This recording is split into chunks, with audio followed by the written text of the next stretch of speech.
Chapter 1. The Bet. Professor Augustus S. F. X. Van Duzen's appearance was as strange as his name.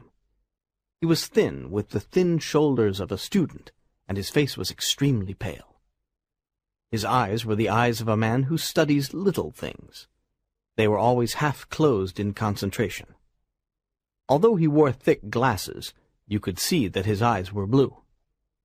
But his strangest feature was his abnormally large forehead, on top of which sat a crown of yellow hair.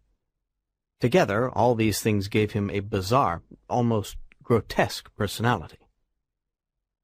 Professor Van Duzen's family came from Germany. Many of his ancestors had been famous scientists. He was the logical result, the mastermind. And logic was his passion. He believed that 2 and 2 always equal 4, except in unusual cases, when they may equal 3 or 5. He believed that all things that start must go somewhere, and he was able to concentrate all the mental force of his ancestors to solve any problem. The public knew Van Duzen as the thinking machine, and perhaps this phrase described him best of all. He spent all his time in his small laboratory, where he invented brilliant theories that shocked scientists and had a profound effect on the world. The thinking machine didn't have many visitors. When people did come to see him, they were usually scientists. 2 of these men, Dr. Charles Ransom and Alfred Fielding, visited him one evening to discuss some theory. What it was exactly is of no importance. "That is impossible," said Dr. Ransom. "Nothing is impossible," said the thinking machine. "The mind is master of all things. When science understands this, it will be a great day." "What about the airship?" asked Dr. Ransom. "That's not impossible at all," said the thinking machine. "It will be invented soon. I would do it myself, but unfortunately I'm too busy." Dr. Ransom laughed. "I've heard you say things like that before," he said. "But they mean nothing. The mind may be master of the material world, but there are some problems that cannot be solved by thought alone." "Give me an example," demanded the thinking machine. Dr. Ransom thought for a moment as he smoked. "Well, what about the walls of a prison?" he replied. "No man can escape from a cell just by thinking about it. If he could, there would be no prisoners." He continued, "Let's imagine a case, a cell for prisoners who are condemned to death. These men will do anything to try to escape. Imagine you were in that cell. Could you escape?" "Certainly," said the thinking machine. "Of course," said Mr. Fielding. "You could destroy the cell with an explosive. But if you are a prisoner inside the cell, you can't have that." "I don't need an explosive," said the thinking machine. "I would be just like any other prisoner, and I would still be able to leave the cell." "You could escape only if you entered it with tools," said Dr. Ransom.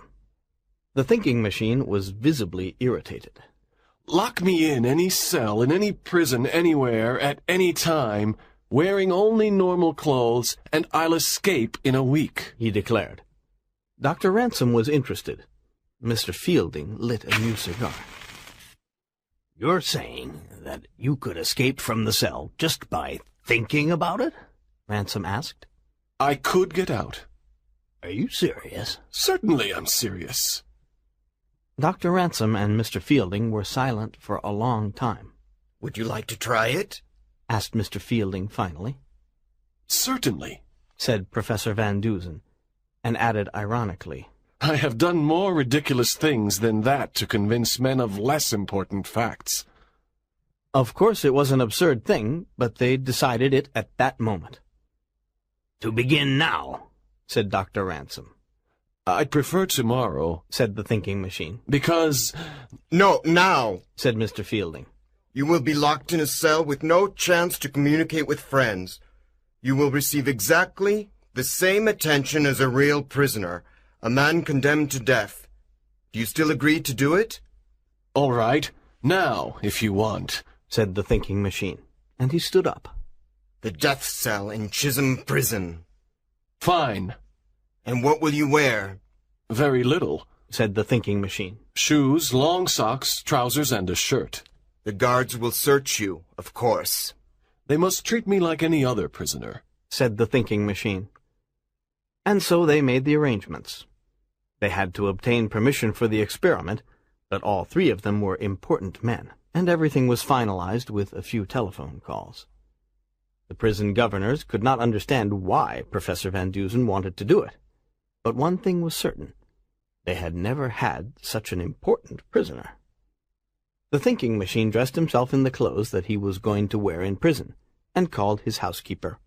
Martha, He said, it is now 27 minutes past 9. I am going away. 1 week from tonight at 9:30, these gentlemen and 1 or 2 others will have dinner with me here. Remember, Dr. Ransom likes carrots. A driver took the 3 men to Chisholm Prison. The warden was waiting for them. He understood only that Professor Van Dusen was going to be his prisoner for 1 week. He was not a criminal, but he must be treated just like any other prisoner. "Search him," said Dr. Ransom. The guards searched the thinking machine, but they didn't find anything. The pockets of his trousers were empty, and his shirt didn't have any pockets. They took off his shoes and socks, and looked inside them. Nothing. Dr. Ransom regarded Van Dusen's weak body and his colorless face. He was suddenly sorry about his idea. "Are you sure you want to do this?" he asked. Would you believe me if I didn't do it? The thinking machine replied. "No." All right, I'll do it. Ransom didn't like the arrogance in Van Dusen's voice. His sympathy for the man disappeared. He decided that the experiment was a good thing. It would teach the thinking machine a lesson. "Will it be possible for him to communicate with anyone outside the prison?" he asked. No, it will be absolutely impossible, said the warden. He will not have anything to write with. "And the guards, will they send messages for him?" Not one word, said the warden. They will tell me anything he says, and they will give me anything he gives them. Good, said Mr. Fielding. "Of course, if he does not escape in a week," said Dr. Ransom, "and asks to leave, you will let him go." I understand, said the warden. Then the thinking machine spoke. I have 3 requests, he said. I would like some toothpaste and also 1 $5 and 2 $10 bills. Could he bribe your guards for $25? Not even for $2,500.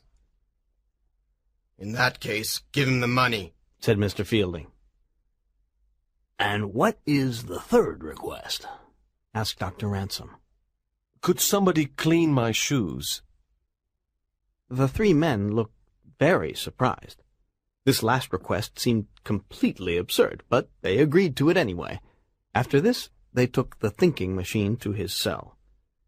They walked down a long corridor and stopped at the 3rd steel door. Here is cell 13, said the warden. This is where condemned killers are kept. No one can leave it without my permission. No one in it can communicate with anyone outside. It is very near my office, and I can hear any noise that comes from it. Is this cell all right, gentlemen? asked the thinking machine. Yes, Yes, it's perfect, replied Fielding and Ransom together. The guard opened the door, and the thinking machine walked into the dark room. No sooner was he inside than the warden closed the door and locked it with a double lock. Ransom heard a noise from inside the cell. "What is that noise?" he asked through the bars. Rats. The cell is full of rats, replied the thinking machine. The 3 men said good night, and were turning to go when the thinking machine called. What time is it exactly, Warden? 17 minutes past 11. Thanks. I will see you all in your office at 8:30, 1 week from this evening, said the thinking machine. And if you do not? There is no possibility of that. Chapter 2. Chisholm Prison. Chisholm Prison was a large building.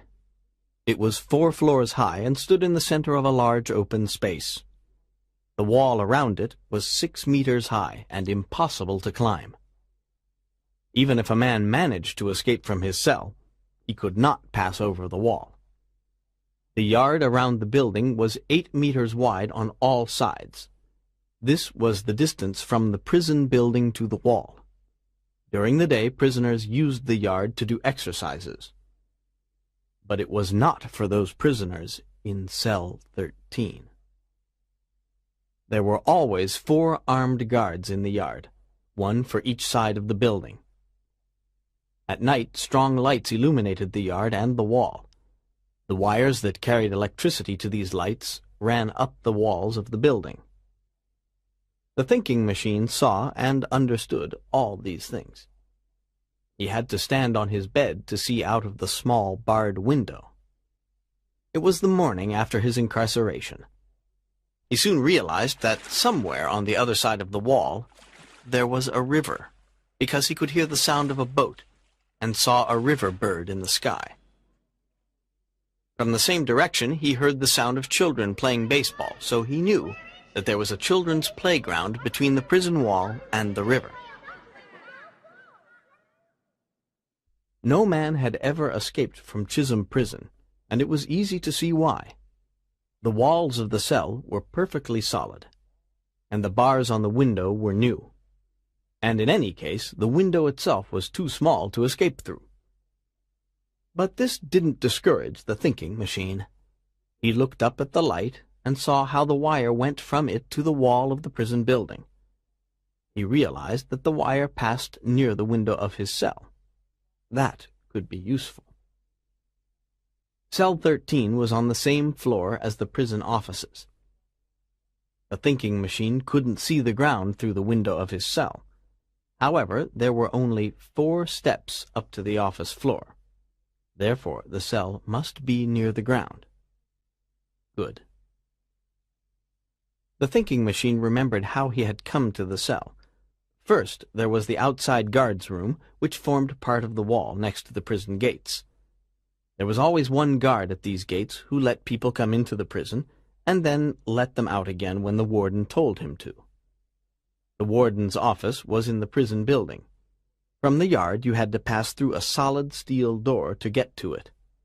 The door had only one small hole in it to see who was there. Then between the office and cell 13 there was a heavy wooden door and 2 steel doors in the corridors of the prison. Then, of course, there was the door of cell 13. There are 7 doors between cell 13 and freedom, thought the thinking machine.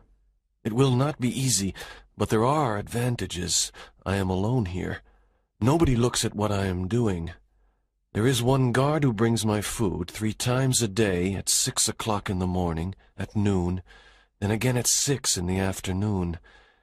And then there is the inspection at 9 o'clock, but that is all. There was nothing, absolutely nothing in his cell, except a bed that was strongly made and impossible to dismantle. There was no chair, no table, no cup or fork or spoon. Nothing. The guard watched him while he ate and took away his plate and spoon as soon as he had finished. The thinking machine considered all these facts very carefully. Then he began an examination of his cell. He examined the stones in the walls and roof and the cement between them. He walked over the floor many times, but it was solid cement. After the examination, he sat on his bed and thought for a long time, because Professor Augustus S.F.X. Van Dusen had something to think about. Suddenly he was disturbed by a rat, which ran across his foot and disappeared into a dark corner of the cell. The thinking machine looked hard into the corner. After some time he saw several pairs of yellow eyes looking back at him. Then for the first time the thinking machine noticed the bottom of his cell door.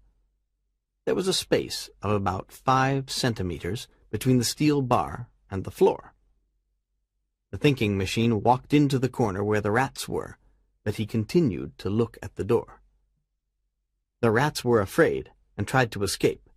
There was the sound of running feet and several squeaks, and then silence. None of the rats had gone out the door, yet the cell was now empty.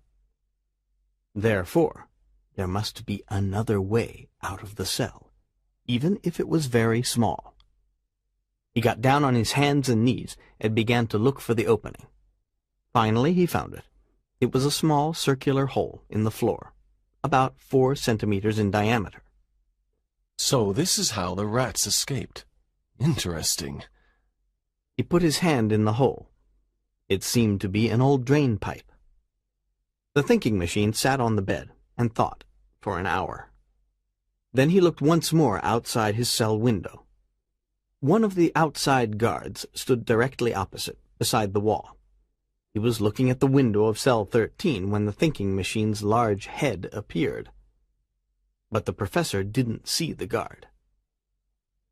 At 12 o'clock, the cell 13 guard brought the thinking machine his food. It was horrible, but the thinking machine didn't mind. He wasn't interested in food. He spoke to the guard, who watched him as he ate. Have they made any modifications here in the last few years? Asked the thinking machine. Not really, said the guard. They built the new wall 4 years ago. Have they done anything to the prison building? Well, they painted the outside, and then 7 years ago they had a new plumbing system installed. Ah, I see, said the prisoner. How far is the river over there? About 100 meters. The boys have a baseball ground between the wall and the river. The thinking machine had nothing more to say, but when the guard was ready to go, he asked for some water. I get very thirsty here, he explained. Could I have some water in a cup, please?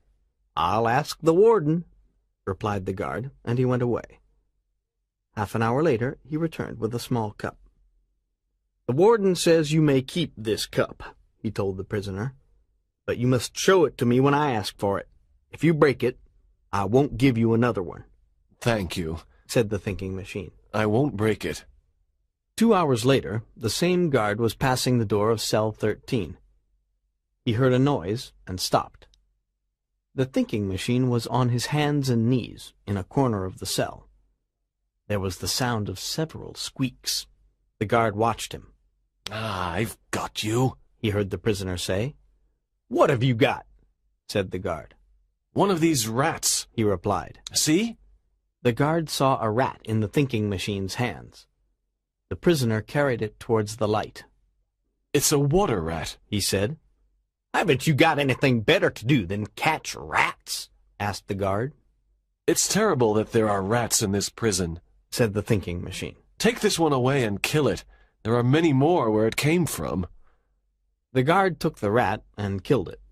Later he told the warden about the incident, but the warden only smiled.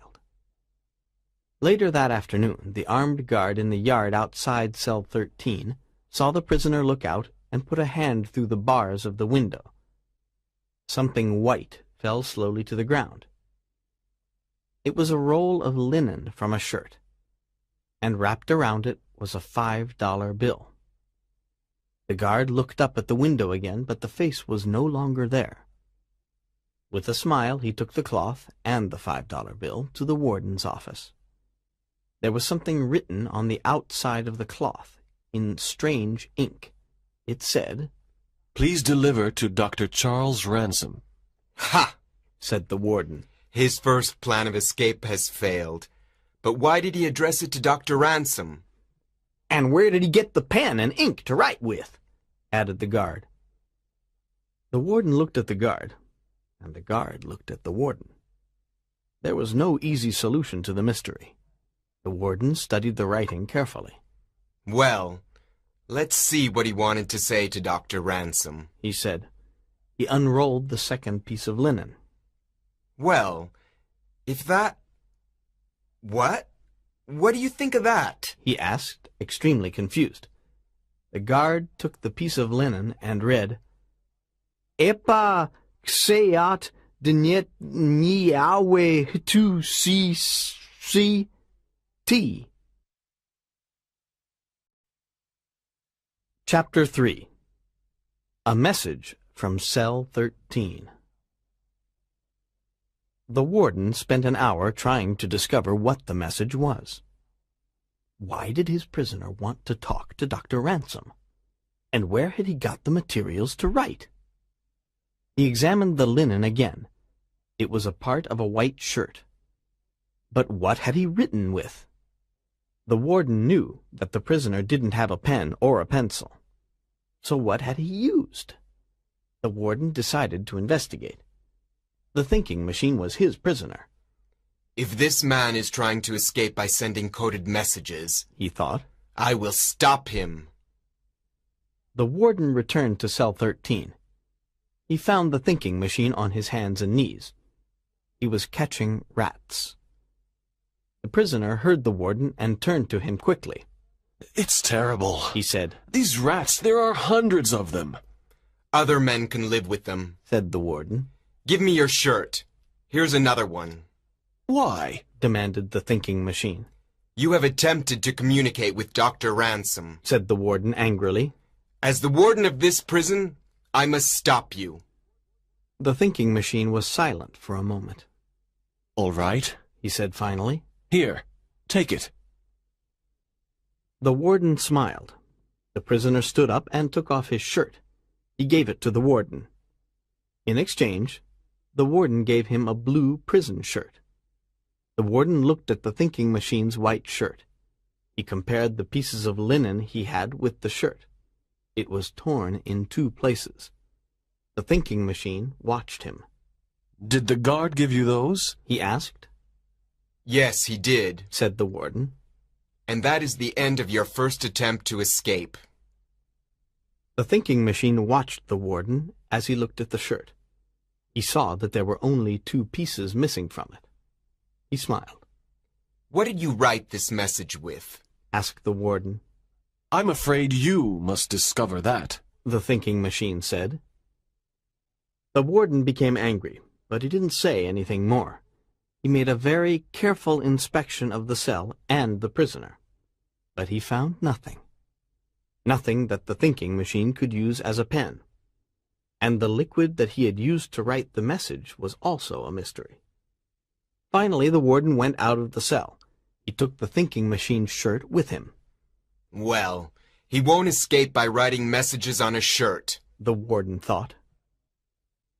On the 3rd day of his incarceration, the thinking machine tried to bribe the guard so that he could escape. The guard brought his food and waited outside the cell door. The drain pipes of the prison go to the river, don't they? The thinking machine asked. Yes, said the guard. I imagine they are very small. Yes, they are too small to escape through. There was silence. The thinking machine finished his food. Then he said, You know I'm not a criminal, don't you? Yep. And I can leave the prison if I want to. Yes. Well, when I came here, I believed I could escape, said the prisoner. Will you help me if I give you some money? The guard was an honest man. No, he said. $500, said the thinking machine. I am not a criminal. No, said the guard. 1,000. No. If you gave me $10,000, I couldn't get you out. To get out, you have to pass through 7 doors, and I only have the keys to 2. The guard ran to the warden's office and told him about the prisoner's offer. Plan number 2 fails, said the warden, and smiled. First a message, and then a bribe. At 6 o'clock, the guard went to Cell 13 again to bring food to the thinking machine. He stopped in the corridor. There was a noise coming from inside the cell. The guard walked very quietly to the cell door. Through the bars, he saw the thinking machine at the window. He was trying to cut through the iron bars of the window with a file. The guard went back to the office and told the warden. The 2 men went back to Cell 13, walking very quietly. The warden looked into the cell and saw the thinking machine still at the window. He entered the cell. The thinking machine turned round and jumped onto the floor. He tried to hide the file in his hand. "Give it to me," said the warden. No! Said the prisoner. There was anger in his voice. "Come on, give it to me." No! Repeated the thinking machine. "Very well. Search him," said the warden to the guard. The guard searched the thinking machine. After some minutes, he found a piece of steel, about 5 centimeters long, in the prisoner's trousers. A few minutes later, he found another piece. The guard gave the pieces of steel to the warden. The warden looked at them. "You couldn't cut through the bars on the window with these," he said. Yes, I could, said the thinking machine. "In 6 months, perhaps," said the warden, smiling. Just wait, you'll see, said the thinking machine. Once more the guard searched the cell, but once more they found nothing. The warden stood on the bed and looked at the bars of the window. He took the bars in his hand and tried to move them. They were immovable. He smiled and then got down from the bed. "Forget it, Professor. You will never escape from here," he said. The thinking machine said nothing. He just sat on the bed with his head in his hands. The warden and the guard went out of the cell and closed the door. "He is mad to try and escape," said the warden. "but he is very clever. I would like to know what he used to write that coded message." It was 4 o'clock the next morning when a terrible scream resounded through the prison. It came from a cell near the center of the building, a sound full of horror and great fear. The warden heard it and ran with 3 of his men into the long corridor that went to cell 13. Chapter 4. A Strange Voice. As they ran, they heard the scream again. The white faces of prisoners appeared at cell doors. They were afraid. "It's that crazy man in cell 13, the warden said. He stopped and looked into the cell. That crazy man in cell 13 was sleeping comfortably in his bed. They heard the scream again. It was coming from somewhere above. The warden and the guards went upstairs. There they found a man in cell 43, directly above cell 13. He was sitting in the corner of his cell like a child. "What's wrong?" demanded the warden. Thank God you've come, said the prisoner. "What is it?" demanded the warden again. He opened the door and went into cell 43. The prisoner's face was white with terror. Take me out of this cell. Please take me out, he said. "What is it?" asked the warden. I heard something. "What did you hear?" I can't tell you, said the prisoner. Please take me out of this cell. Put me anywhere, but take me out of here. "Who is this man?" the warden asked the guard. His name is Joseph Ballard, the guard replied. "And what is his crime?" They say he killed a woman with acid. But they can't prove it, said the prisoner. They can't prove it. The warden was silent for a minute. "Listen to me, Ballard," he said finally. "If you heard something, I want to know what it was. Now tell me." I can't tell you. Ballard was crying now. "Where did it come from?" I don't know. Everywhere, nowhere. I don't know. "Was it a voice?" I can't tell you, said the prisoner. "You must tell me," said the warden angrily. It was a voice, but it wasn't human, said the prisoner. "A voice, but not human," repeated the warden. He was confused. It was strange and very far away, like a ghost. "Did it come from inside or outside the prison?" It didn't come from anywhere. It was here, there, everywhere. I heard it. For an hour the warden tried to get the story, but Ballard became silent and didn't say anything more. Finally the warden went away. He was very confused. Ballard sat at his cell door until morning, his white face staring through the bars. It was the 4th day of the thinking machine's incarceration. He stood at his cell window and threw another piece of linen to the guard outside. And once more the guard took it to the warden. The warden read the message on it. It said, Only 3 days more. The warden was not surprised by the message. He knew the thinking machine meant that there were only 3 days more before he escaped. "But how did he write it?" The warden thought. Where did he find another piece of linen? Where? How? He looked at the linen. It was white, like the material from a shirt. He took the thinking machine's shirt and put the two original pieces of linen on the torn places. The third piece was completely superfluous, but it was the same material. Where did he get it? And where? Where does he get anything to write with? Later on the fourth day, the thinking machine spoke to the guard outside his window. What day of the month is it? He asked. The 15th. The thinking machine made a mental astronomical calculation. Good. He thought. Tonight the moon will not rise before 9 o'clock. Then he asked another question. Who looks after the big lights on the roof? An electrician from the company. You have no electricians in the building? Nope. At the end of the afternoon, just before he finished work, the outside guard saw the thinking machine's head again at the window. He had something in his hand which he threw to the ground. It was a $5 bill. That's for you, said the prisoner. Once again, the guard took it to the warden. He said it was for me. I imagine it's a present from him. I think you can accept it, said the warden. Then suddenly he stopped. Wait a minute. When the professor went into the cell, he had one $5 bill and two $10 bills. There was a $5 bill with the first message. I have it here.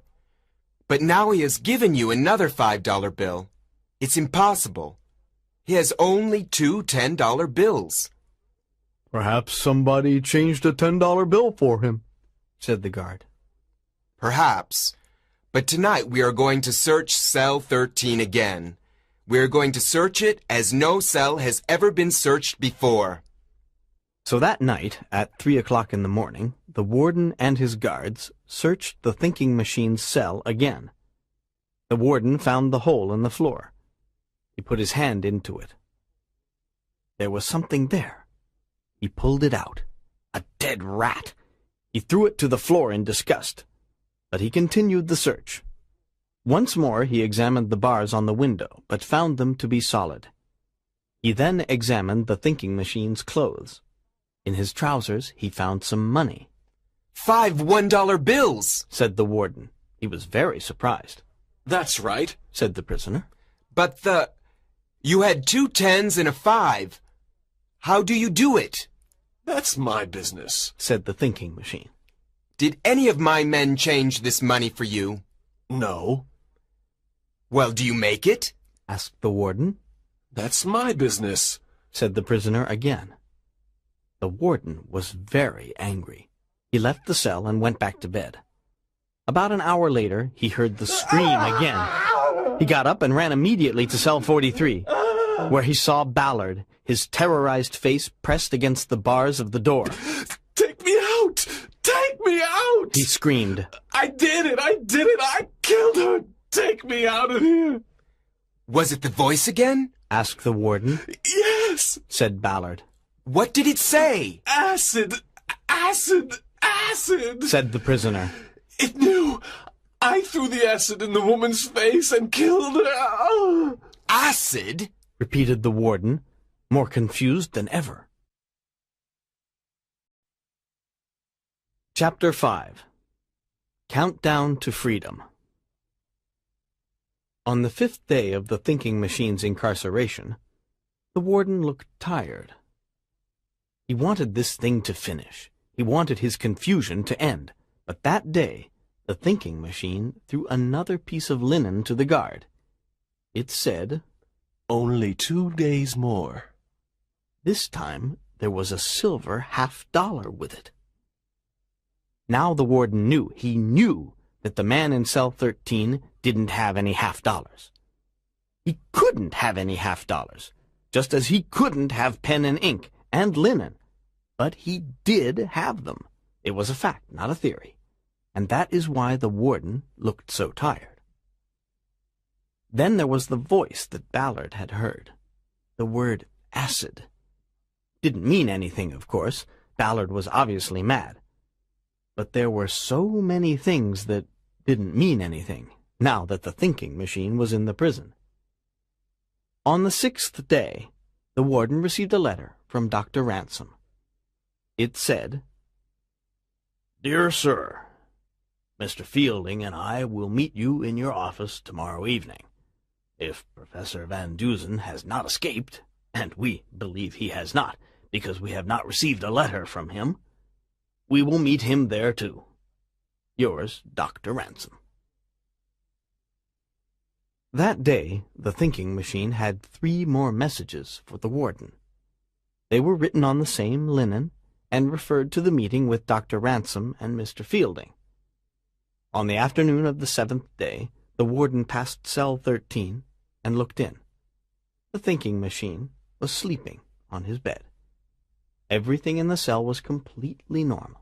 He cannot escape between now and 8:30 this evening, the warden thought. That evening, after 6 o'clock, he saw the guard. "Is everything all right in cell 13? he asked. "Yes, sir," replied the guard. "But he didn't eat much today." The warden was feeling happy when he met Dr. Ransom and Mr. Fielding that evening, at 7 o'clock. He wanted to show them the thinking machine's messages. He wanted to tell them about the events of the week. But before he could speak, the guard from the river side of the prison yard came into the office. "The light on my side of the yard is broken," the guard said. "Oh no, another problem," said the warden. The guard returned to his post in the dark. The warden called the electric light company. "Hello, this is Chisholm Prison," he said into the phone. "One of our lights is broken. Could you send 4 men here to repair it? Thank you. Goodbye." The warden went out into the yard. While Dr. Ransom and Mr. Fielding were waiting, the guard from the prison gate came into the office. In his hand was a letter. Dr. Ransom looked at the letter. "Incredible," he said. What is it? asked Mr. Fielding. The doctor gave him the letter. Fielding looked at it. It's a coincidence. It must be, he said. It was almost 8 o'clock when the warden returned to his office. "The electricians have arrived," he said. "They are working on the light now." The warden telephoned the guard at the prison gate. "How many electricians came in?" he asked. 4, was the reply. "All right. You must be certain that only 4 men go out of the prison," said the warden. He put down the phone and took the letter. "My God, it's not possible," he said, shocked. What is it? asked Mr. Fielding. "It's a letter from cell 13, said the warden. an invitation to dinner." What? said Ransom. The 3 men were silent for a long time. Finally, the warden called a guard. "Go down to cell 13 immediately," he said, "and see if the professor is still there." The guard ran down the corridor. Dr. Ransom and Mr. Fielding examined the letter. "It's Van Dusen's handwriting. There's no doubt about that," said Dr. Ransom. "I've seen too much of it." At that moment, the telephone rang again. It was the guard at the prison gate. There were 2 newspaper reporters, and they wanted to see the warden. The warden told the guard to let them come in. "It's impossible," he said. "Professor Van Dusen must be in cell 13. Then the guard returned. "He's still in his cell, sir," he said. "I saw him. He's sleeping," "There, I told you." said the warden. "But if he is still in his cell, how did he send the letter?" There was a knock at the door. "It's the reporters," said the warden. "Come in." The door opened, and the 2 men entered. "Good evening, gentlemen," said one. It was Hutchinson Hatch. The warden knew him well. Then the second man came in. "Well, I'm here," he said. It was the thinking machine. The warden sat with his mouth open. He was paralyzed. How did you do it? asked the warden finally. "Let's go back to the cell," said the thinking machine. The men walked down the corridor to the door of cell 13. Look inside, said the thinking machine. The warden looked inside. Everything looked normal, and there on the bed, was the figure of the thinking machine. Certainly, there was his yellow hair. The warden looked again at the man beside him. I must be mad, he thought. Then he unlocked the cell door, and the thinking machine went inside. Look here, he said. He put his foot on the steel bars at the bottom of the cell door, and 3 of them fell out.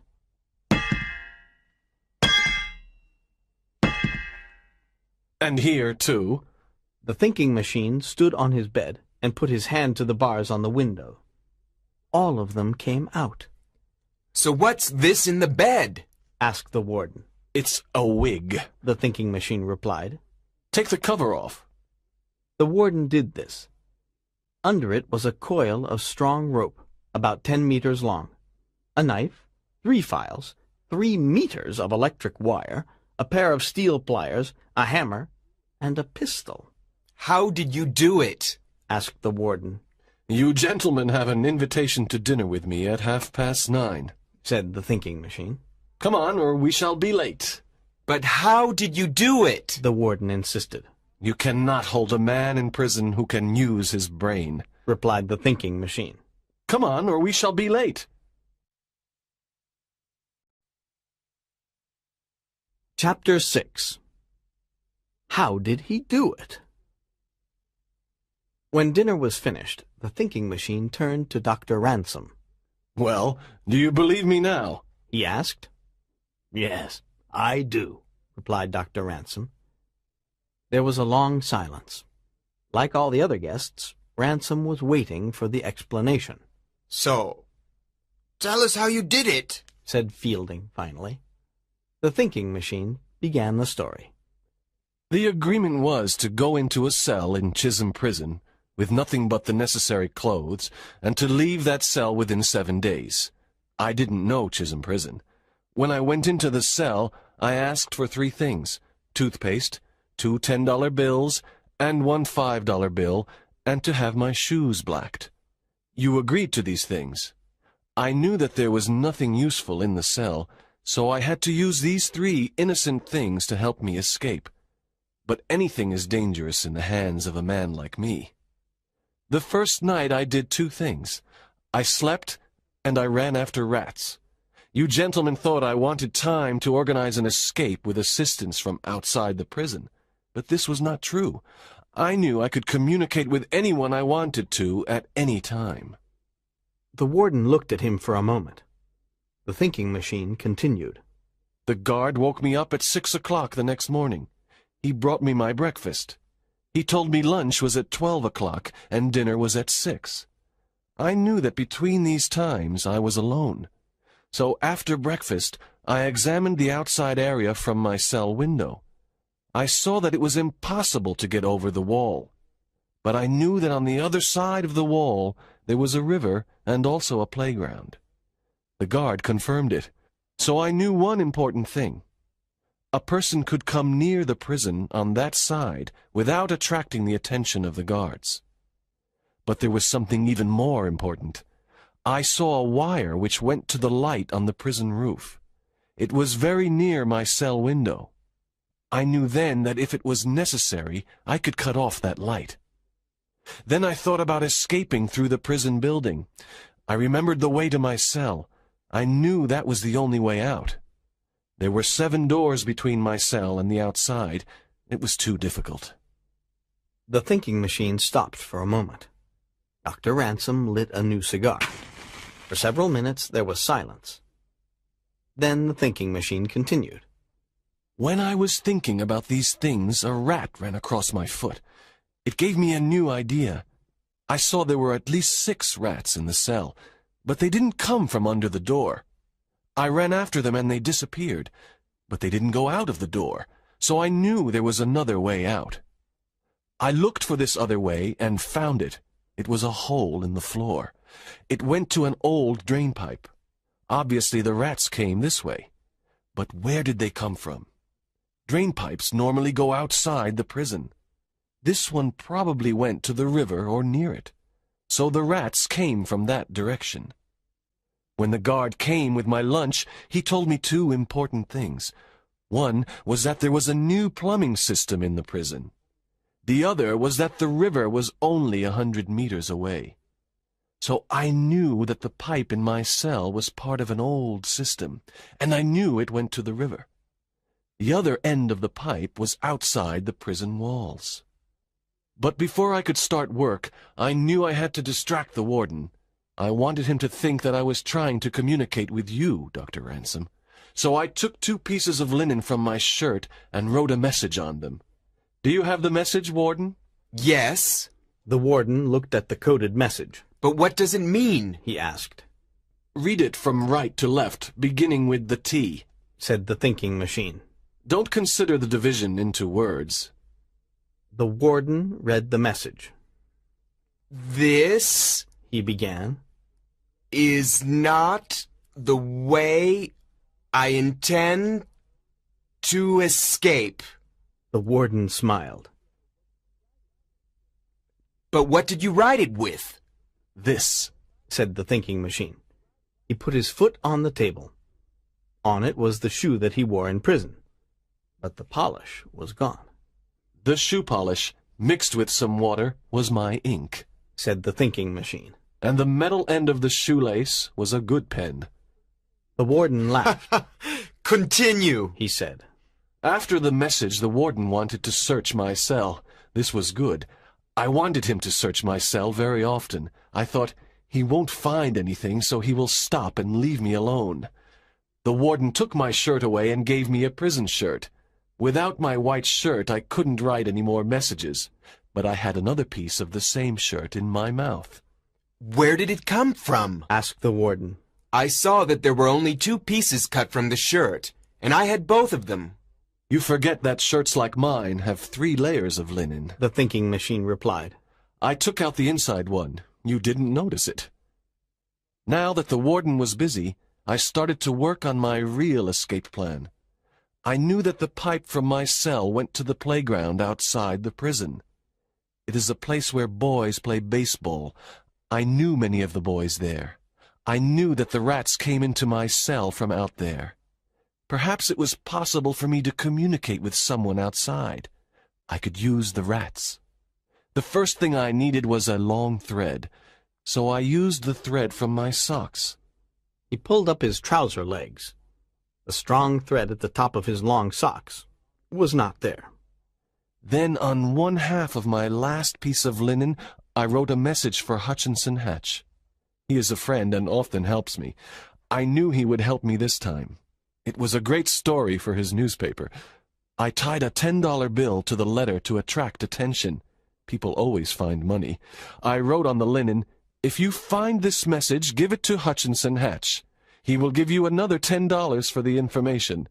Then I wrote instructions for Hatch. I had to get this note outside the prison.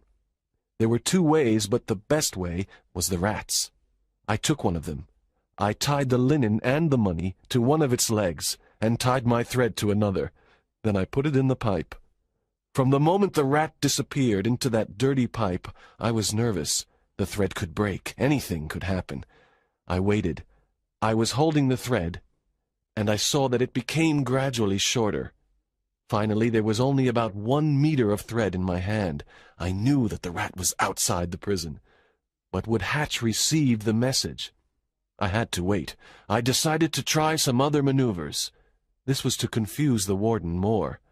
I tried to bribe the guard. I tried to cut through the bars on my cell window. The warden became very angry.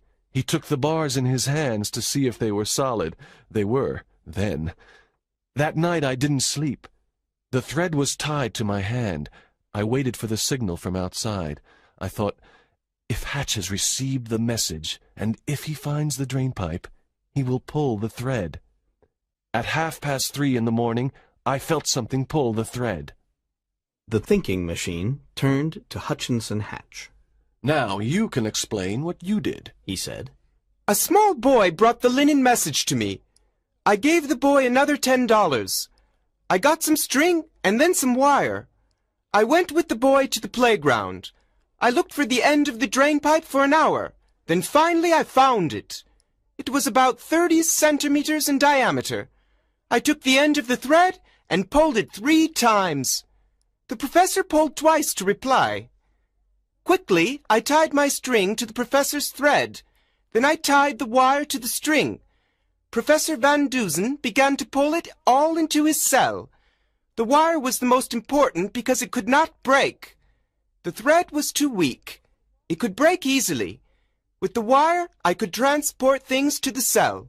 Yes, continued the thinking machine. I was very happy when the wire arrived in the cell. Then we tried another experiment. I spoke to Mr. Hatch through the pipe.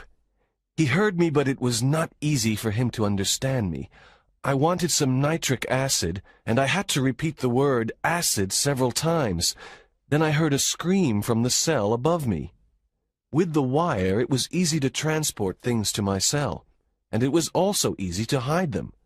I could put them into the pipe. You, Mr. Warden, found the pipe, but you could not find the wire. Your hands are too big. My fingers are longer and thinner, so it was easy for me. In addition, I put a dead rat in the pipe. You pulled it out. I remember, said the warden. The rat was there to stop you investigating the pipe, said the thinking machine. That night, Mr. Hatch could not send me anything useful, but he did send me change for $10 as a test. The next day, I continued to work on my plan. For this it was necessary that the guard outside saw me often at my cell window. To attract his attention, I threw messages to him. I stood at my cell window for hours. Sometimes I spoke to him. He told me that there were no electricians inside the prison. If there was a problem with the lights, they had to call the light company. This was perfect for my escape plan. There was only one more thing to do before I escaped. Once again I spoke to Mr. Hatch through the pipe. It was the 4th night of my incarceration. Again Mr. Hatch could not understand me. Again I repeated the word acid 3 times. It was this that made the prisoner above me confess to murder. The guard told me the next day. The prisoner heard strange voices through the pipe. He thought it was a ghost. With nitric acid, it was very easy to cut the bars of the window. But it was a long process. The outside guard saw me standing at my window. He didn't know what I was doing.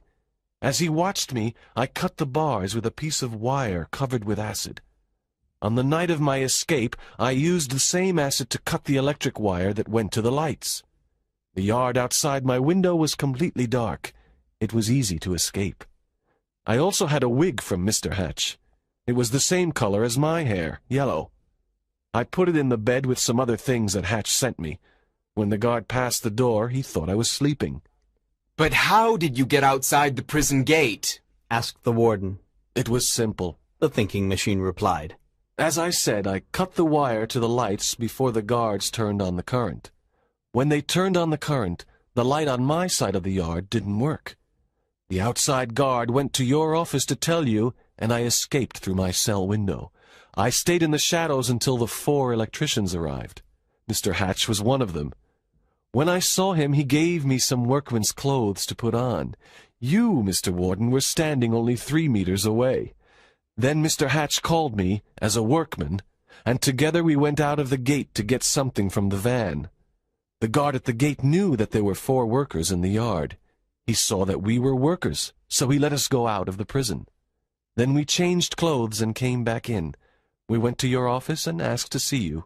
That's all. And the letter of invitation? Asked Ransom. I wrote it in my cell with Mr. Hatch's pen, said the thinking machine. Then I sent it through the pipe, and Mr. Hatch posted it. There was silence for several minutes. Dr. Ransom was the first to speak. Incredible, he said. Absolutely brilliant. But Mr. Fielding had 2 more questions. And what was the toothpaste for? He asked. For brushing my teeth. Why did Mr. Hatch come with the electricians? His father is the manager of the company, said the thinking machine. But what if there was no Mr. Hatch outside to help you? Every prisoner has at least one friend who will help him if he can. What if there was no old drain pipe in your cell? Asked the warden. There were another 2 ways to escape, said the thinking machine. 10 minutes later, the telephone rang. It was for the warden. Is the light working now? Asked the warden through the phone. Good. The wire was cut beside cell 13. Yes, I know. What's that? There are too many electricians? 2 went out of the prison and there are 3 still inside? But only 4 men came from the light company. The warden turned to the others, confused. The guard says that he saw 4 electricians come into the prison. 2 went out again, but there are still 3 men inside, he said. Don't you remember? I was the extra man, said the thinking machine. Oh, said the warden. I see. He turned back to the phone. You can let the 5th man go. He's all right.